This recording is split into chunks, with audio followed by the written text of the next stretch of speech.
चंदा और तारा दोनों बहनों में बहुत प्यार था। बड़ी बहन चंदा हमेशा छोटी बहन तारा की मदद किया करती थी। उन दोनों बहनों का केवल एक बड़ा भाई राजन था, जिसने उन दोनों को बड़े ही लाड प्यार से पाला था। राजन को अब दोनों बहनों की शादी की चिंता हमेशा सताया करती थी। एक दिन चंदा को देखने वाले आए हुए थे। राजन उनके मेहमान नवाजी में लगा हुआ था। तभी लड़के की माँ राधिका ने लड़की को बुलाने की बात रखी। तारा चंदा को उसके कमरे में सजा रही थी और राजन की आवाज सुनते ही वो चंदा को मेहमानों के सामने ले आई। लड़के वालों को चंदा की बजाय तारा पसंद आ गई।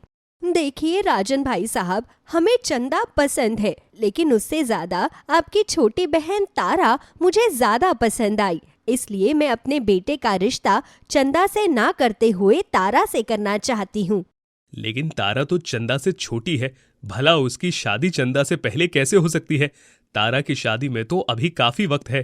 भाई साहब, आपके कंधों पर आपके दोनों बहनों की शादी का बोझ तो है ही। आप चाहे पहले छोटी बहन की शादी करें या बड़ी बहन की, ये फैसला मैं आपके ऊपर छोड़ती हूँ। लेकिन मैं अपने बेटे की शादी तारा से ही करना चाहती हूँ। देखिए बहन जी, आपने तो मुझे दुविधा में डाल दिया। अब आप ही बताइए मैं क्या करूँ?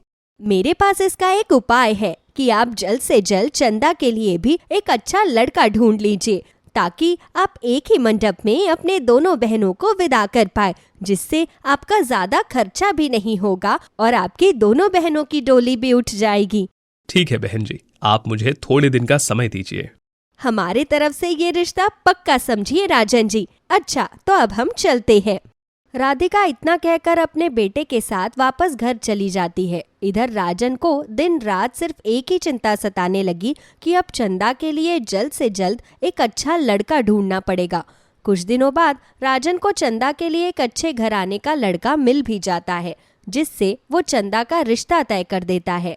चंदा के भावी ससुराल वाले रईस खानदान से नहीं थे, लेकिन तारा को बहुत ही ऊंची और पैसों वाला ससुराल नसीब हुआ था।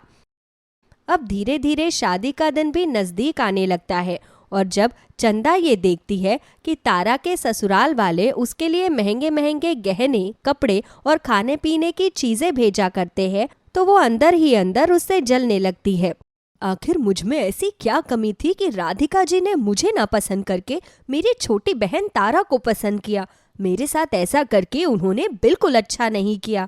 चंदा के मन में कहीं ना कहीं ईर्ष्या की भावना पनप चुकी थी। वो अब नहीं चाहती थी कि तारा की शादी राधिका जी के बेटे के साथ हो, लेकिन अब तो सारी तैयारियां हो चुकी थी और शादी का दिन भी आ चुका था। चंदा मन ही मन खींच कर रह गई। आखिरकार उनकी शादी हो गई। शादी के बाद वो दोनों अपने अपने ससुराल में रहने लगी। एक दिन जब चंदा ने तारा को कॉल किया तो उससे हालचाल पूछते हुए बोली, कैसी है मेरी प्यारी लाडो? ससुराल में सब कैसा चल रहा है?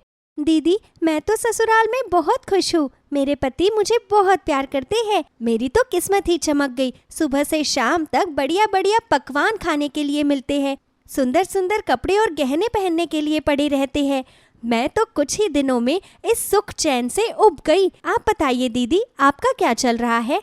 मैं भी ठीक हूँ। तेरे जीजा बाहर सामान लाने गए हुए हैं। घर में राशन खत्म हो गया था तो उन्हें मैंने बाजार भेज दिया। अब देखो कब तक आते हैं। दीदी, जीजू आपके लिए बाजार से देखना कोई ना कोई तोहफा लेकर आएंगे, क्योंकि मेरे पति जब भी बाहर जाते हैं तो वह मेरे लिए कुछ ना कुछ जरूर लेकर आते हैं। शादी के बाद उन्होंने हनीमून का भी प्लान किया है। क्या आप भी हमारे साथ चलोगी? नहीं तारा, हमारी हालत कुछ खास नहीं है। तेरे जीजा जितनी कमाई कर पाते हैं उसे केवल हमारे घर का घर खर्च ही चल पाता है। हम तो हनीमून के सपने भी नहीं देख सकते। अरे दीदी, आप ऐसा क्यों कह रही हो? मैं उनसे आपके टिकट के लिए बात कर लूंगी।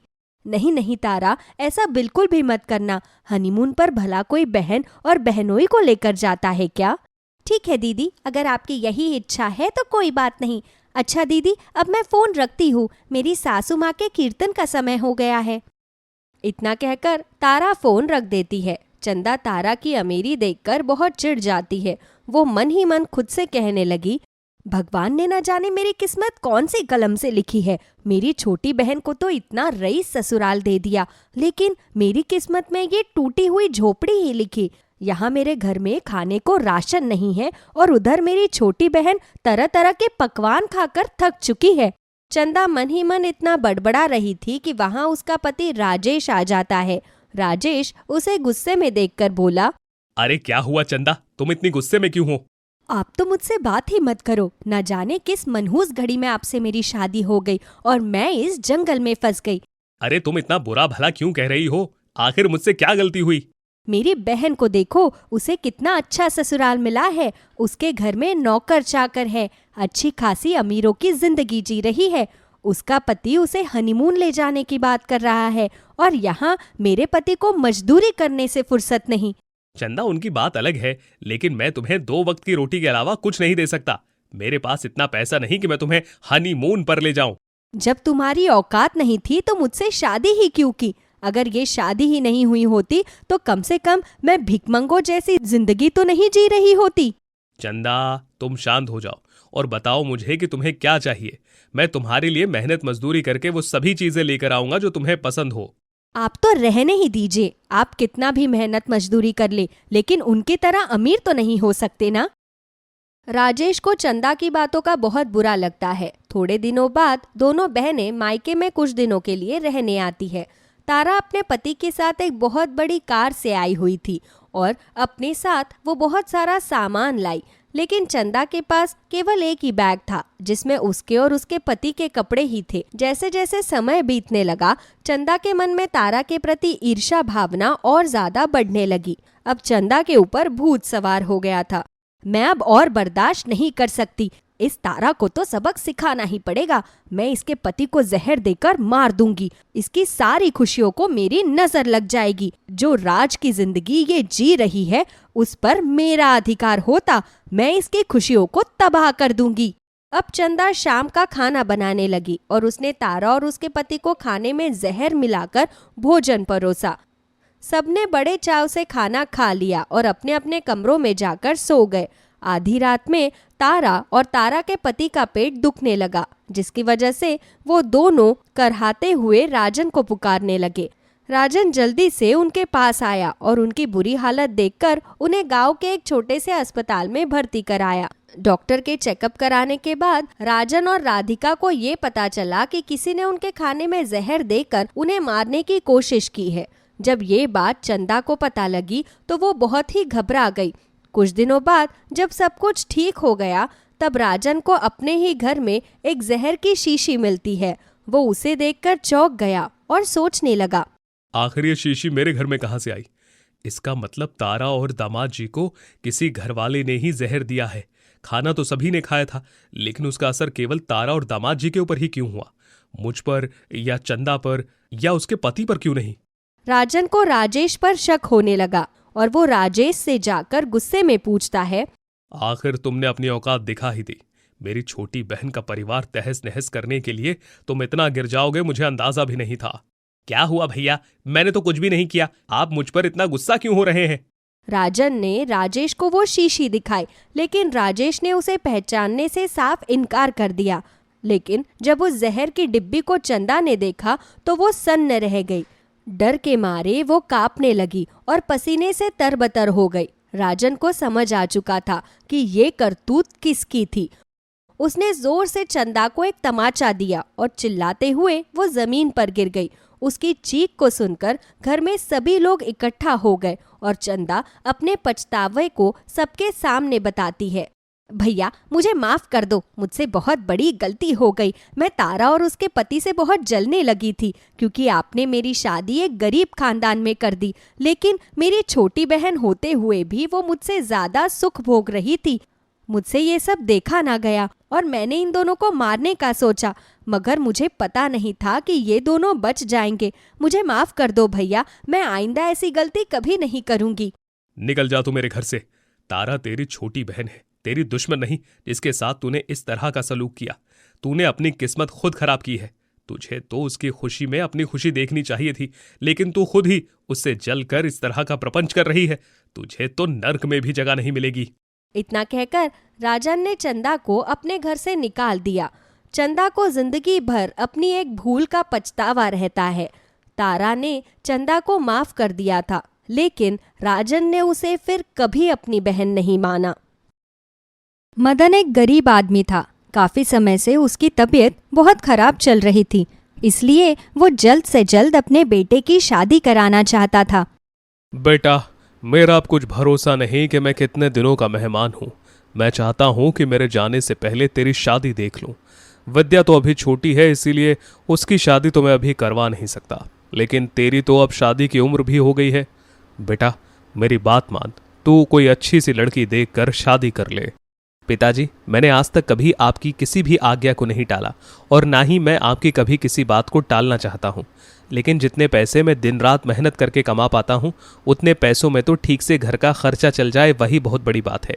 ऐसे हालातों में मैं कैसे किसी और का खर्चा उठा पाऊंगा? अगर उसने हमारे घर के हालात नहीं समझे तो आए दिन खामखा घर में हर दूसरे दिन लड़ाई होगी। ऊपर से पूनम भी अभी छोटी है। अगर वो घर में आकर माँ और पूनम से लड़ाई करने लगी या उसने आप लोगों के साथ अच्छा बर्ताव नहीं किया तो मुझसे ये सब देखा नहीं जाएगा। बेटा, तेरी चिंता भी जायज है, लेकिन हर लड़की एक जैसी नहीं होती।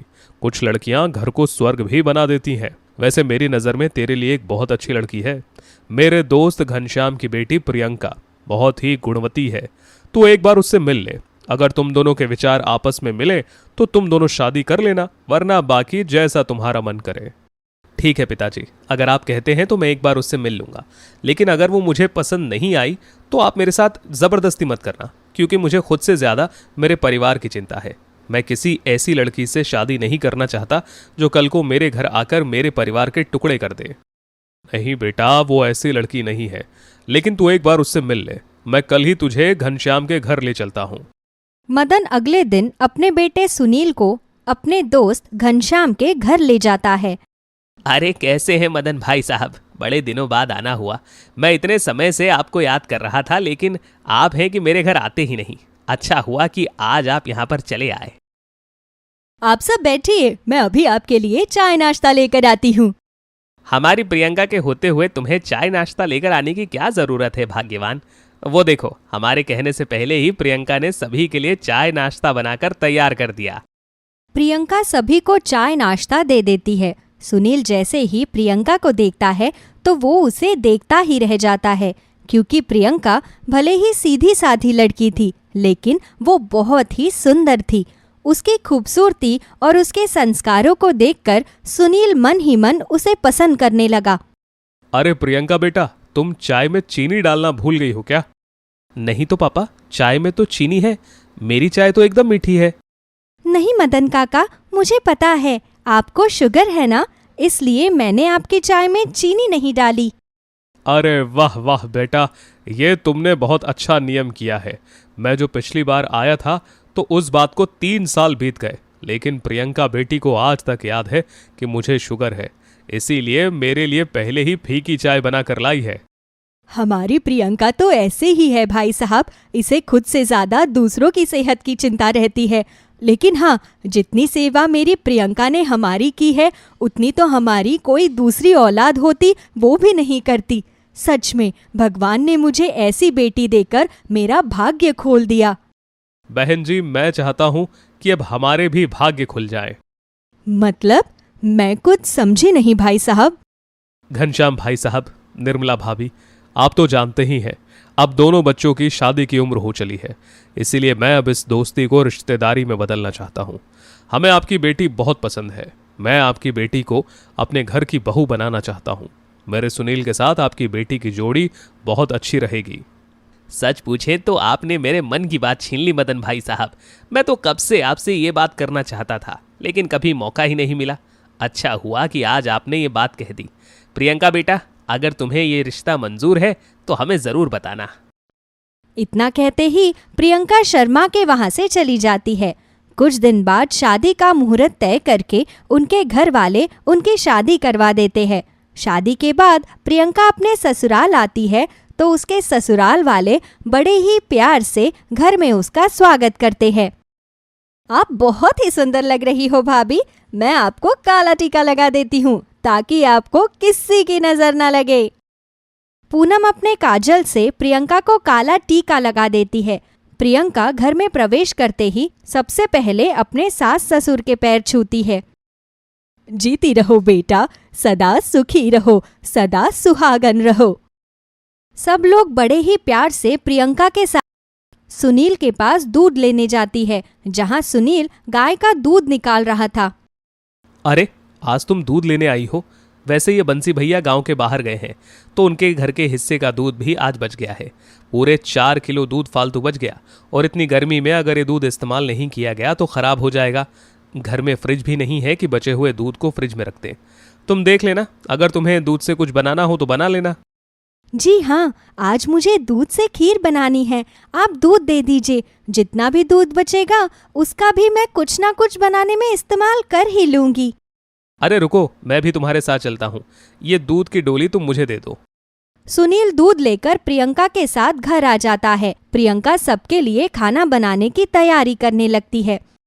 मैंने सबके लिए खीर बनाने के लिए तो रख दी, लेकिन अब ये जो इतना सारा दूध बच गया है, मैं इसका क्या करूं? अरे हाँ, एक काम करती हूँ, मैं इस बचे हुए दूध से पनीर फाड़ लेती हूँ। आज सबके लिए अच्छा सा कढ़ाई पनीर बना लूंगी, सभी बहुत खुश हो जाएंगे। प्रियंका बचे हुए दूध से पनीर फाड़ कर तैयार करती है। वो सभी के लिए कढ़ाई पनीर के साथ गरम गरम पूरियाँ और स्वादिष्ट खीर बनाकर तैयार करती है। वो सभी के लिए खाना परोस ही रही होती है कि तभी पूनम भी घर पर आ जाती है। अरे वाह, बिल्कुल सही समय पर आई हो पूनम। देख, प्रियंका ने सबके लिए आज अपनी पहली रसोई बनाई है। अरे वाह, खाने की खुशबू तो बहुत ही अच्छी आ रही है भाभी। लेकिन आपने खाने में बनाया क्या है? क्योंकि ये खुशबू तो बाकी सब्जियों से बहुत अलग है। आज मैंने सबके लिए कढ़ाई पनीर बनाया है। सुनील जी ने बताया कि आज बहुत सारा दूध बच गया है। खीर बनाने के बाद भी काफी सारा दूध बच गया था, तो मैंने उसे फाड़कर पनीर बना लिया और सबके लिए कढ़ाई पनीर बनाया। आप सब बैठिए, मैं बस अभी खाना परोस देती हूँ। प्रियंका सभी के थाली में खाना परोसती है। सब लोग जैसे ही कढ़ाई पनीर का पहला निवाला खाते हैं, तो इतना स्वादिष्ट कढ़ाई पनीर खाकर अपनी उंगलियां चाटने पर मजबूर हो जाते हैं। वाह बहू, पनीर की इतनी स्वादिष्ट सब्जी तो मैंने पहले कभी नहीं खाई। सच में ये कढ़ाई पनीर तो तूने बहुत ही स्वादिष्ट बनाया है। हाँ बहू, तुमने खाना तो बड़ा ही स्वादिष्ट बनाया है। सच में भाभी, आप मुझे भी कढ़ाई पनीर बनाना सिखाना, ये बहुत ही टेस्टी है। वैसे भैया, आप भी भाभी की तारीफ कर ही दो ना, क्योंकि सिर्फ आप ही बचे हो जिसने अभी तक भाभी की तारीफ नहीं की। अरे मेरा मतलब है, भाभी के बनाए हुए कढ़ाई पनीर की तारीफ नहीं की। पूनम इसी तरह अपने भाई की खिंचाई ही कर रही होती है कि तभी वहां पर सुनील का एक पुराना दोस्त आता है। क्या सुनील भाई, तुमने शादी कर ली और हमें बताया भी नहीं? अरे संजय, कितने दिनों के बाद आना हुआ। इतने फोन किए मैंने तेरे पास, लेकिन तू इतना बिजी आदमी कि एक बार भी मेरा फोन नहीं उठाया। बस क्या बताऊं भाई, काम में इतना फंस गया था कि बिल्कुल ध्यान ही नहीं गया। अभी गांव आया तो पता चला कि तेरी शादी हो गई है। सोचा तुझे मुबारकबाद देता चलूं। मुबारकबाद तो होती रहेगी, तू पहले आजा, बैठकर खाना खा।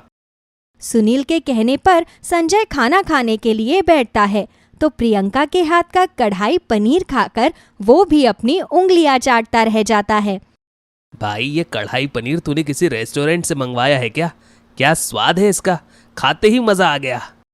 रेस्टोरेंट से नहीं, ये कढ़ाई पनीर तेरी भाभी ने बनाया है। अरे वाह भाभी, आपने तो कमाल कर दिया। आपको तो किसी बड़े रेस्टोरेंट में शेफ होना चाहिए। वैसे सच बताऊं तो मैं अभी जिस कंपनी में काम कर रहा हूं, वहां के मालिक ने हमारे गांव में एक बहुत बड़ा रेस्टोरेंट खोला है। उन्हें अभी आपके जैसे ही अच्छे शेफ की जरूरत है। मेरी मानो तो आप वहां पर काम करो, आपके हाथ में बड़ा अच्छा स्वाद है। प्रियंका, संजय बिल्कुल ठीक कह रहा है। अगर तुम्हारा मन हो तो तुम वहां पर काम कर सकती हो। अगर सच बताओ तो मैं हमेशा से ही एक शेफ बनना चाहती थी। अगर आप सभी को मंजूर है तो मैं शेफ की जॉब जरूर करूंगी। इसके बाद प्रियंका रेस्टोरेंट में एज अ शेफ ज्वाइन कर लेती है। कुछ सालों में वो इतना पैसा कमा लेती है कि गांव में अपना खुद का रेस्टोरेंट खोल लेती है और पैसे जोड़कर अपनी ननद की शादी भी बड़े ही धूमधाम से करती है।